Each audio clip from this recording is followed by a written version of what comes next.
Salve, salve galera do canal, Jimmy Boy. Família, vídeo de hoje, Lander 250, abaixa o nível de óleo. Vou falar para vocês rápido nesse vídeo curto aqui de 1 minuto, que ela baixa pouquíssimo óleo. Eu tenho usado o óleo 100% sintético da Petronas, tá? 1040, como vocês podem ver, ele é 100% sintético, ele não é semi-sintético, ele é 100% sintético. Eu não gosto de usar óleo mineral 2050, eu gosto de usar esse óleo aqui.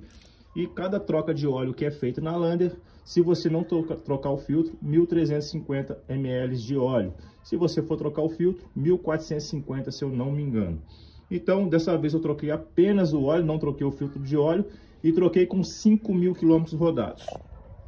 Como vocês podem ver, ela está quase atingindo a marca de 300 ml, ou seja, 1 litro mais quase 300 ml.